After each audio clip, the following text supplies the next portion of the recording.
Baiklah, Assalamualaikum warahmatullahi wabarakatuh. Perkenalkan, nama saya Taufik Rahman Saleh. Saya dari Fakultas Syariah, Prodi Hukum Keluarga Islam, dengan nomor induk siswa 1911100069 dan seri dari bab 1, 2, dan 3. Baiklah, materi yang pertama, objek tarik tasyrik.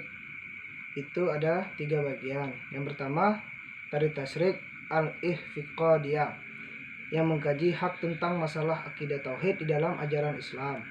Jadi akidah tauhid itu termasuk tasyrik atau hak yang dibuat oleh Tuhan, yang sering disebut dengan hak samawi atau hak yang diturunkan oleh Allah Subhanahu wa taala dari langit yang bersumber dari Al-Qur'an dan hadis Nabi.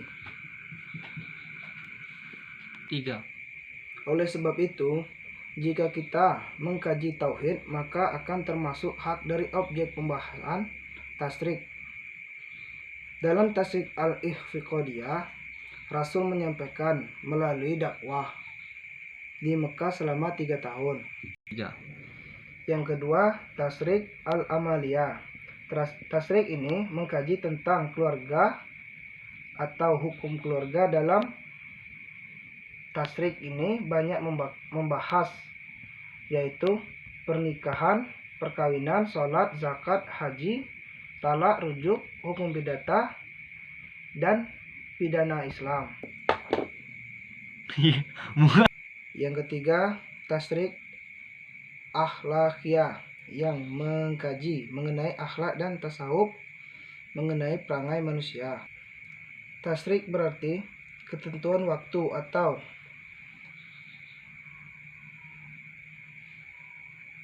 melakukan tentang waktu. Ilmu tasyrik adalah ilmu yang pelajari tentang kisah-kisah waktu terjadi di peristiwa yang pengaruhnya terhadap kehidupan manusia.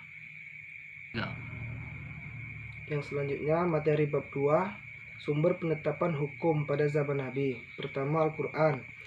Al-Raghib berkata dalam kitab Al-Mujraat, kata Al-Quran pada dasarnya adalah masdar. Kata tersebut memiliki kesamaan sihah dengan kata kufran dan ruhan.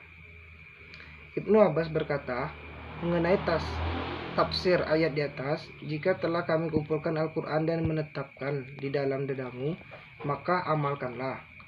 Kata Al-Quran menjadi nama khusus untuk kitab yang diturunkan pada Nabi Muhammad, sebagaimana Taurat adalah nama kitab yang diturunkan kepada Musa dan Injil merupakan nama kitab yang diturunkan kepada Isa. Sebagian ulama berkata, dari seluruh kitab ya Allah, turunkanlah hanya kitab yang diturunkan kepada Nabi Muhammad saja, yang mengandung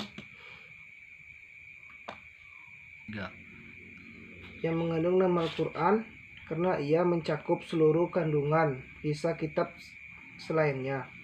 Bahkan ia mencakup seluruh cabang ilmu pengetahuan, sebagaimana Allah telah mensyaratkan hal ini dalam beberapa firman-Nya. Arti Al-Quran secara bahasa adalah mengumpulkan dan menyatukan.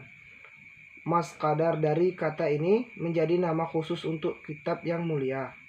Adapun pengertian Al-Quran secara istilah, perkataan Allah yang diturunkan kepada Muhammad yang sampai kepada kita secara mutawir, membaca isinya dan mengamalkan kandungan. Hukumnya merupakan bentuk ibadah kepada Allah, dan ia merupakan bukti kuat atas kebenaran risalah Nabi. Malaikat Jibril menurunkan Al-Quran dengan bahasa Arab kepada Rasulullah. Rasulullah menantang orang-orang Arab dengan kitab tersebut, padahal mereka jago berbahasa Arab dengan segala bidangnya. Meskipun begitu, mereka tetap kalah di hadapan Nabi. Bahkan mereka mengatakan Muhammad telah membuat Al-Quran itu. Katakanlah, kalau demikian maka datanglah 10 surat semisal dengannya, Al-Quran yang dibuat-buat, dan ajaknya siapa saja di antara kamu selain Allah. Jika kamu memang orang-orang yang benar, katakanlah sesungguhnya jika manusia dan jin berkumpul untuk membuat yang serupa Al-Quran ini, niscaya mereka tidak dapat membuat yang serupa dengannya, sekalipun sebagian mereka menjadi pembantu bagi sebagian yang lain. Secara umum, manusia yang hidup pada masa sebelumnya, diutusnya Nabi, memandang bahwa mukjizat alam yang tidak logis lebih dahsyat dan lebih menyakitkan daripada peristiwa-peristiwa yang logis. Kondisi seperti ini sangat sesuai jika para rasul diutus dengan membawa mukjizat pada bidang yang dikuasai oleh masing-masing kaumnya, serta mukjizat yang berkenan dengan numinalitas mereka sehari-hari, supaya nantinya mereka menyatakan bahwa Al-Quran benar-benar turun dari penguasa langit setelah mereka tidak sanggup melawan kekuatan mukjizat tersebut. Di saat pola pikir manusia mulai membaik dan matang, Allah mengutus Nabi Muhammad dengan membawa ajaran yang abadi kepada seluruh manusia. Mukjizat yang beliau bawa adalah mukjizat yang mampu melemahkan kejeniusan manusia yang sangat matang sekalipun. Allah menolong para rasulnya terdahulu dengan tanda dan peristiwa yang mengagumkan, hingga akal siapapun tidak bisa mengingkarinya. Seperti mukjizat yang Allah berikan kepada Musa berupa tangan tongkat, begitu juga kepada Nabi Isa yang mampu menyembuhkan orang buta dan kusta serta menghidupkan orang mati atas izin Allah, itu Nabi Isa. Adapun mukjizat Nabi Muhammad muncul pada zaman yang didominasi oleh ilmu pengetahuan. Mukjizat beliau menjadikan akal manusia tercengang serta memberikan tentang kepada mereka mukjizat tersebut berupa Al-Quran yang mencakup berbagai ilmu pengetahuan dan berita peristiwa masa lalu dan masa yang akan datang. Manusia yang mengalami kemajuan bisa saja menolak mukjizat yang satu ini karena ia hanya berupa ayat kauniyah. Akan tetapi kemampuannya yang terbatas tak akan sanggup menolaknya sedikit pun. Maka ini terjadi sebab bahwa adanya pengakuan setiap jiwa manusia bahwa Al-Quran benar-benar wahyu yang Allah turunkan kepada Rasulnya. Bahkan kebutuhan terhadap petunjuk wahyu tersebut sangat besar supaya kebangkitan atau kebengkukan jalan mereka kembali lurus dan kemampuannya semakin meningkat. Siapa saja yang memiliki pengetahuan tentang sejarah Arab dan sastra bahasa mereka akan mengetahui latar belakang dan sebab-sebab diutusnya, di mana pengetahuan ini mengangkat derajat bahasa Arab, membenarkan alur lisannya, dan mengumpulkan nilai positif dialek bahasa Arab yang terdapat di pasar-pasar sastra dan pembanggaan diri atas sejak dan prosa. Dengan demikian, aliran sungai-sungai kafasihan dan pengelolaan ucapan dengan gaya bahasa yang baik berujung pada bahasa Quraisy yang mana Al-Quran diturunkan, begitu juga pada keangkuhan penduduk Arab. Keangkuhan penduduk Arab di mana mereka bersikap sombong terhadap sanak saudaranya. Sejarah telah mengukir hal tersebut dan waktu menjadi saksi atas pertempuran berdarah yang mereka lakukan, serta peperangan dahsyat yang disebut oleh kesombongan dan kekejaman. Orang-orang seperti itu mereka memiliki kekuatan lisan dan penjelasan yang digerakkan oleh gatra kusukan serta dikorbankan oleh rungkuk kesombongan. Jika mereka mengalami kemudahan dalam menentang Al-Quran, maka niscaya sejarah akan mencatat hal ini, sehingga kabarnya akan tersebar dari generasi ke generasi. Orang-orang Arab sebenarnya telah membaca ayat-ayat Al-Quran dan mengulanginya, sambil mensinkronnya dengan keahlian mereka dalam bidang syair dan prosa. tetapi mereka tetap saja tidak mampu menemukan jalan untuk meniru Al-Quran, apalagi menentangnya. Sebenarnya di lisan mereka mengalir kebenaran pada saat ayat-ayat Al-Quran menggencang hati mereka, akan tetapi pikiran mereka berusaha mengelak darinya. Sebagai hal ini terjadi waktu Wahid bin Mughirah di saat upaya mereka Khalil Quraisy gagal. Mereka menuduh beliau Muhammad dengan perkataan keji seperti orang yang terpengaruhi oleh sihir, penyair yang gila. Dongeng orang-orang terdahulu, mereka tidak memiliki pilihan di hadapan kegagalan dan kesombongan tersebut, kecuali memegang leher mereka sendiri dengan menerima kematian yang mengerikan. Maka dengan hal ini terbuktilah kemampuan Al-Quran dalam melemahkan lawannya.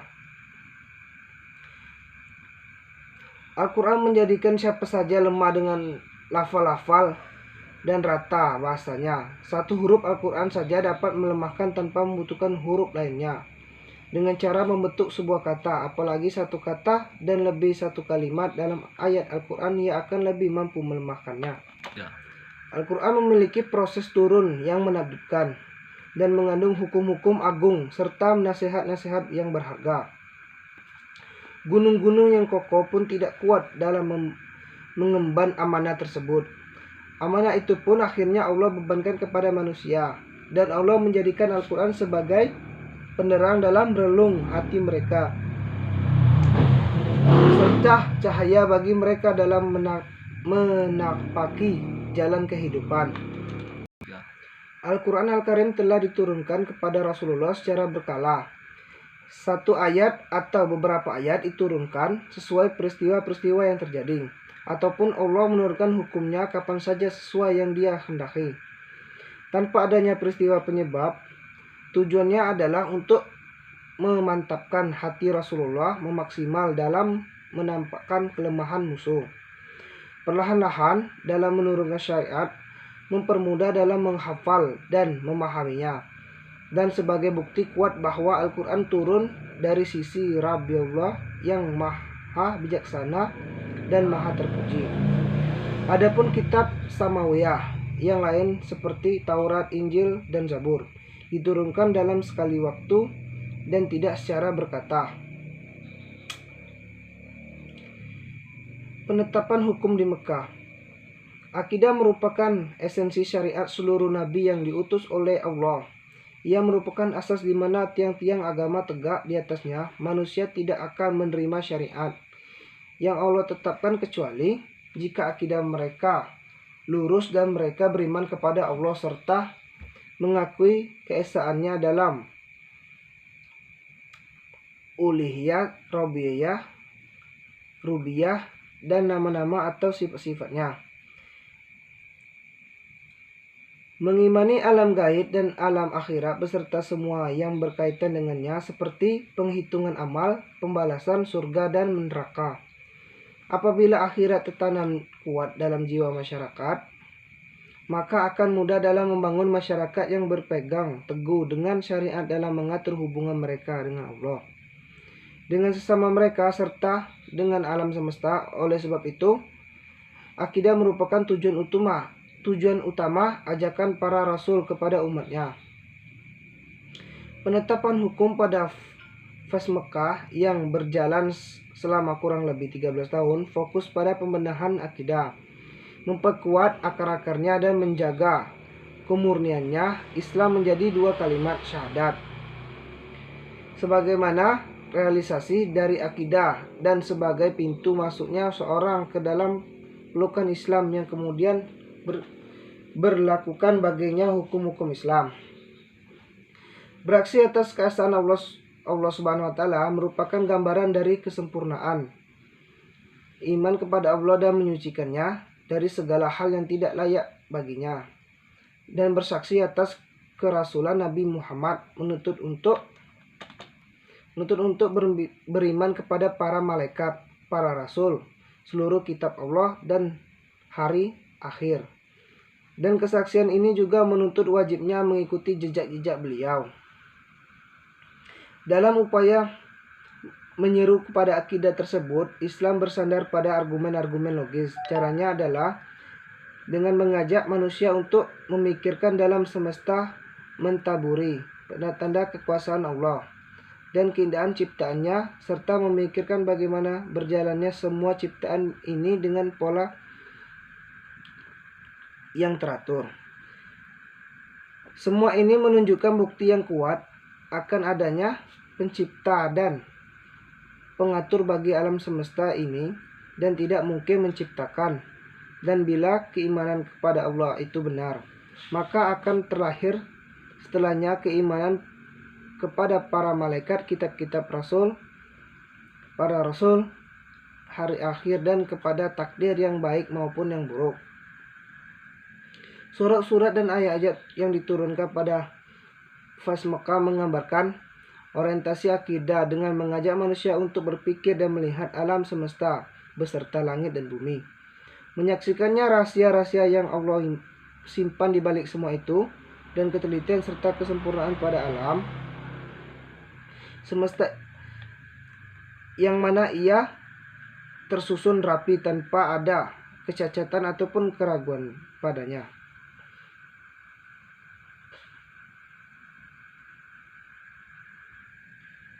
Ayat-ayat Al-Quran yang diturunkan pada fase Mekah membahas aspek-aspek di atas. Ia berbicara kepada orang musyrik dengan menggunakan naluri pada ayat-ayat pendek yang memiliki argumen jelas di mana ayat-ayat tersebut memiliki kaitan erat dengan fenomena kehidupan mereka. 3. Ciri-ciri Makkiyah dan Madaniyah. Siapa saja yang membaca Al-Quran akan mendapatkan ciri khusus pada ayat-ayat diturunkan di Mekah, yang mana ciri tersebut tidak terdapat pada ayat-ayat yang diturunkan di Madinah, meskipun sebenarnya hukum dan syariat yang diturunkan pada fase Madinah merupakan lanjutan dari fase Mekah. Hal itu terwujud karena mereka masyarakat Mekah pada saat itu berbeda. Dalam keadaan jahiliyah, mereka buta dan bisu terhadap kebenaran. Mereka menyembah berhala-berhala dan berbuat kesyirikan. Mereka menginginkan wahyu dan mendustakan hari pembalasan Allah berfirman mengenai mereka. Wahyu tersebut juga menyuruh mereka kepada tauhid uluhiyah dan rububiyah, membongkar kerusakan prinsip mereka yang tersembunyi, menampakkan bukti kenabian, menggambarkan kehidupan akhirat dengan segala yang berkaitan dengannya, seperti surga dan neraka, menantang kefasihan bahasa mereka, apakah mereka mampu mendatangkan sesuatu yang serupa dengan Al-Quran, sebagaimana wahyu tersebut juga menceritakan kepada mereka kisah orang-orang yang terdahulu yang mendustakan risalah sebagai pelajaran bagi mereka. Kita mendapatkan lafal-lafal pada ayat-ayat Makkiyah dalam Al-Quran yang memukul keras pendengaran. Huruf-hurufnya mengeluarkan bunga api, ancaman dan lisan-lisan siksaan. Seperti lafal khalah, artinya sama sekali tidak, lafal larangan, penghalangan, dan kita perihal kedahsyatan dan hari kiamat. Pada awal surat-suratnya terdapat huruf mukhalifah dan ayat-ayat yang mengandung penentangan serta kisah umat-umat terdahulu terdapat di penentangan surat-suratnya.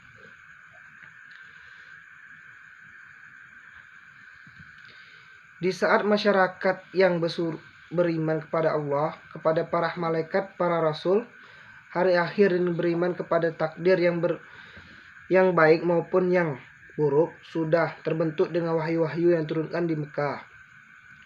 Dan di saat mereka mampu bersabar atas penganiayaan orang-orang yang kafir karena akidah mereka, dan di saat mereka berhijrah menyelamatkan agama mereka dan lebih mendapatkan keridaan Allah atas kenikmatan dunia, maka kita melihat pada ayat-ayat panjang yang turun di Madinah membahas titik fokus ajaran Islam beserta batas-batasannya. Contohnya, ia menyuruh kepada jihad dan mencari kesahidan di jalan Allah. Ia juga memperinci pokok-pokok syariat, menetapkan prinsip-prinsip kemasyarakatan, menjelaskan ikatan kekeluargaan dan hubungan pribadi anggota masyarakat, bahkan hubungan antara seluruh penduduk bumi. Sebagaimana ia juga membongkar karakter orang-orang munafik dan menyingkap pola pikir mereka. Inilah karakter umum dari ayat-ayat yang diturunkan di Marimah. Pendapat yang paling mendekati dengan kebenaran dalam pengelompokan surat Makkiyah maupun Madaniyah adalah bahwa surat Madaniyah berjumlah 20 surat. Menurut kesepakatan seluruh ulama, yaitu Al-Baqarah, Al-Imran, An-Nisa, Al-Maidah, Al-Anfal, At-Taubah, An-Nur, Al-Ahzab, Muhammad, Al-Fatah, Al-Hujurat, Al-Hadid, Al-Mujadalah, Al-Hasyr, Al-Mumadhanah, Al-Jumu'ah, Al-Munafikun, At-Tahlaq, At-Tahrim, An-Nas. Adapun surat yang diperselisihkan oleh para ulama dalam pengelompokannya berjumlah 12 surat, yaitu Al-Fatihah, At-Tadu, Ar-Rahman, Ashab, At-Takhabun, Al-Mutaffifin, Al-Qadar, Al-Baina, Az-Zalzalah, Al-Ikhlas, An-Nas, Al-Falaq. Makkiyah dan Madaniyah. Dalam mengolongkan surat kepada Makkiyah maupun Madaniyah, terdapat 3 pendapat ulama. Masing-masing pendapat memiliki sisi pandang yang berbeda-beda. Pertama, dilihat dari segi waktu turunnya surat. Makkiyah adalah surat yang diturunkan sebelum hijrah meskipun diturunkan di luar Mekah. Sementara Madaniyah adalah surat yang diturunkan setelah hijrah meskipun diturunkan di luar Madinah. Oleh karena itu, surat yang diturunkan setelah hijrah di Mekah, di Arafah, ataupun di tempat-tempat selain keduanya, maka ia masuk dalam golongan Madaniyah. Contohnya adalah ayat-ayat yang diturunkan pada saat Fathu Makkah ataupun Haji Wadah. Contohnya adalah firman Allah. Kedua, dilihat dari segi tempat turunnya surat. Makkiyah adalah surat-surat yang diturunkan di Mekah dan sekitarnya seperti Mina, Arafah, dan Hadaybiyah. Adapun Madaniyah adalah surat-surat yang diturunkan di Madinah dan sekitarnya seperti Uhud, Quba, dan Sila. Berdasarkan pendapat ini, ada beberapa surat yang tidak bisa dikelompokkan pada Makkiyah maupun Madaniyah. Maka surat-surat yang diturunkan di Asfar, Tabu atau Baitul Maqdis tidak dikelompokkan di dalam 2 pembagian tersebut. Ia bukan Makkiyah dan bukan juga Madaniyah.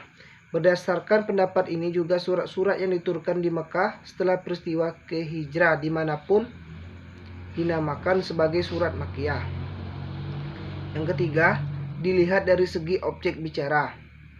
Makkiyah adalah surat-surat yang pesan di dalamnya ditunjuk kepada penduduk Mekah, sementara Madaniyah adalah surat-surat yang pesan di dalamnya ditunjuk kepada penduduk Madinah. Berdasarkan pendapat ini, maka surat-surat yang di dalamnya terdapat lafal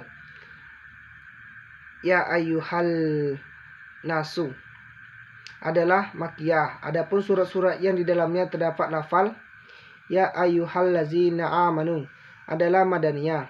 Jika diperhatikan, hal ini tidak merata pada seluruh Al-Quran karena kebanyakan ayat-ayat di dalam Al-Quran tidak dimulai dengan 2 kalimat tersebut. Ciri-ciri Makkiyah. 1. Menyuruh kepada tauhid dan memurnikan peridataan hanya untuk Allah, menetapkan adanya risalah syariat kebangkitan setelah kematian dan pembalasan amal dengan ayat-ayat kauniyah. Membantahlah orang-orang musyrik dan mendebat mereka, mematahkan akar-akar penyelewengan mereka dengan bukti rasional menyebutkan perkara hari kiamat beserta kedahsyatannya, neraka serta siksaannya dan juga surga beserta kenikmatannya. Yang kedua, menetapkan prinsip-prinsip umum syariat dan norma-norma yang menopang berdirinya masyarakat. Membongkar perilaku keji kaum musyrikin seperti menumpahkan darah, memakan harta anak yatim secara zalim, mengubur anak perempuan dalam kondisi hidup, dan seluruh kebiasaan buruk mereka.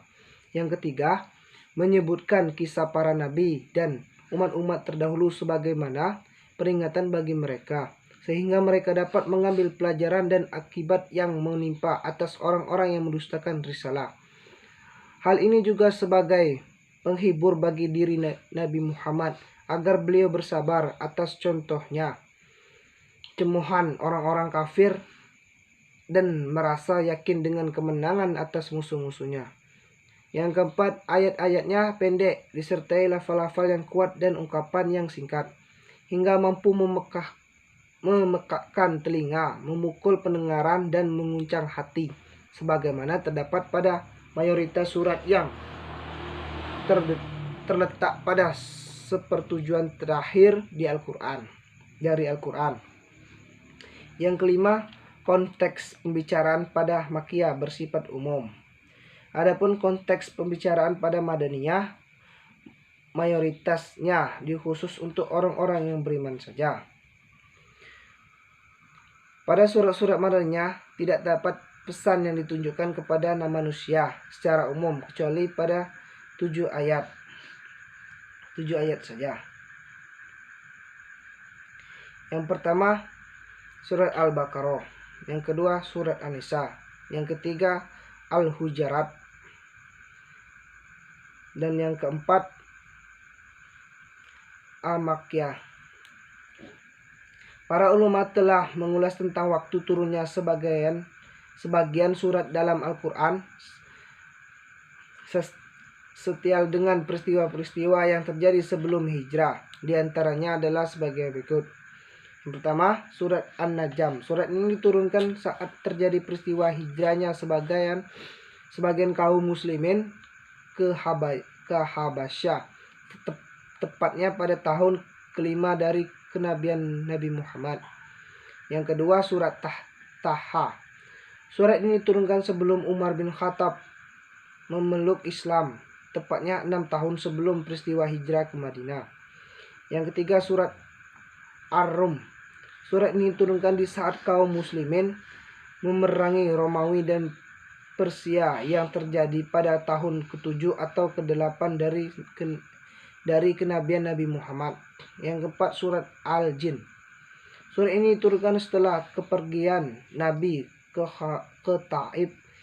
Ini bertepatan dengan kematian Abu Talib dan Khadijah yang terjadi sekitar tahun ke-10-an dari kenabian Nabi Muhammad.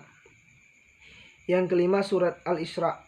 Surat ini diturunkan saat peristiwa Isra dan Mi'raj yang terjadi sekitar tahun ke-10-an dari kenabian Nabi Muhammad. Ciri-ciri Madaniyah. 1. Menjelaskan perincian ibadah, muamalah, hukuman, warisan, keutamaan, jihad, peraturan dalam rumah tangga, hubungan antar masyarakat dan antar negara, prinsip dalam berhukum dan penetapan syariat. Yang kedua, menyampaikan pesan kepada ahli kitab baik Yahudi maupun Nasrani dan mengajak mereka untuk memeluk Islam dan menjelaskan penyimpangan mereka dari ajaran Al-Quran dan penolakan mereka terhadap kebenaran serta penentangan mereka terhadap ajaran yang diturunkan disebabkan oleh kedurhakaan mereka. Yang ketiga, membongkar seluk-beluk dan karakter orang-orang yang munafik, menghilangkan tabir yang menutupi keburukan yang tersembunyinya pada diri mereka dan menjelaskan bahaya mereka terhadap agama ini. Yang terakhir, memiliki ayat-ayat dan wakaf yang panjang, di mana ayat-ayat tersebut syarat dengan hukum syari dan menjelaskan tujuan serta target yang ingin dicapai oleh syariat. 3. Yang selanjutnya, materi yang ketiga, gaya bahasa Al-Quran dalam memerintah dan memberi pilihan serta metode dalam menjelaskan hukum. Hukum ihfafi terbagi menjadi 5, yaitu wajib, sunnah, haram, makruh, dan mubah.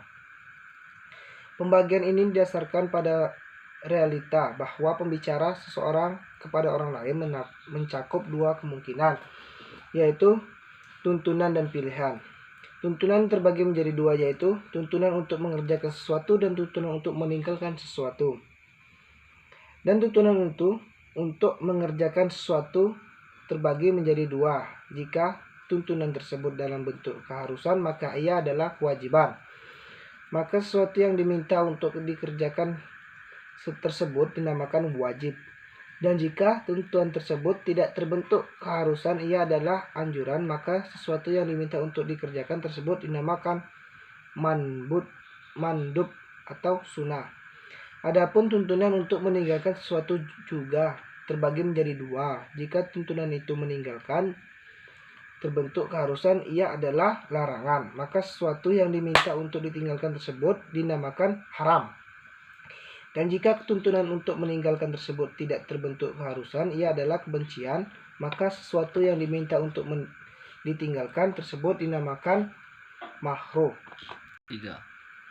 Adapun tuntunan yang bentuknya memberi pilihan bagi manusia antara lain mengerjakan sesuatu atau meninggalkannya, maka ia adalah pembolehan. Sedangkan sesuatu yang dijadikan objek pilihan tersebut dinamakan mubah. Kesimpulannya, bahwa sesuatu yang diminta untuk dikerjakan ada dua macam, yaitu wajib dan mandub atau sunnah. Dan sesuatu yang diminta untuk ditinggalkan ada dua macam juga, yaitu haram dan makruh. Sementara sesuatu yang menjadi objek pilihan antara dikerjakan atau ditinggalkan merupakan macam yang kelima, yaitu mubah. Pemerintah untuk melakukan sesuatu mencakup dua macam, yaitu wajib dan sunnah. Cara membedakan antara keduanya adalah dengan melihat karakter masing-masing. Apakah pemerintah tersebut menunjukkan pengharusan atau tidak. Pengharusan itu tersendiri dapat diketahui dengan kandungan yang terdapat dari lafalnya, atau dengan indikasi-indikasi seperti menetapkan hukuman bagi yang meninggalkannya, atau dengan menyebutkan suatu amalan diserta janji pada atasnya. Keempat, metode Al-Quran dalam menjelaskan hukum. 1. Sebagian ayat Al-Quran dan berkenan dengan hukum turun dengan format paten, sehingga tidak ada lagi kesempatan di dalamnya untuk beristihad. Seperti ayat-ayat yang menyatakan wajibnya salat, zakat, puasa, dan ilmu mawaris, yang menentukan jatah bagi para ahli waris. Begitu juga ayat-ayat yang menerangkan haramnya perzinaan, keharaman menuduh seseorang yang suci dengan perzinaan, memakan harta orang lain dengan cara yang batil, membunuh tanpa alasan yang dibenarkan oleh syariat, dan perkara-perkara lainnya yang sudah masyarakat di kalangan kaum muslimin ataupun perkara yang wajib diketahui tidak setiap muslim. Yang kedua, metode penjelasan hukum di dalam Al-Quran tidak sama seperti cara penjelasan dalam undang-undang positif, yang mana caranya adalah dengan menyebutkan perintah dan larangan yang lepas dari motivasi dan ancaman. Metode Al-Quran adalah dengan menyebutkan perintah dan larangan disertai pesan moral yang dapat menciptakan kewibawaan dan rasa selalu diawasi pada diri setiap hamba. Begitu juga mewujudkan kenyamanan dan rasa keberuntungan dalam tempo dekat maupun tempo jauh. Yang ketiga, dalam memaparkan ayat-ayat hukum Al-Quran tidak sama dengan kitab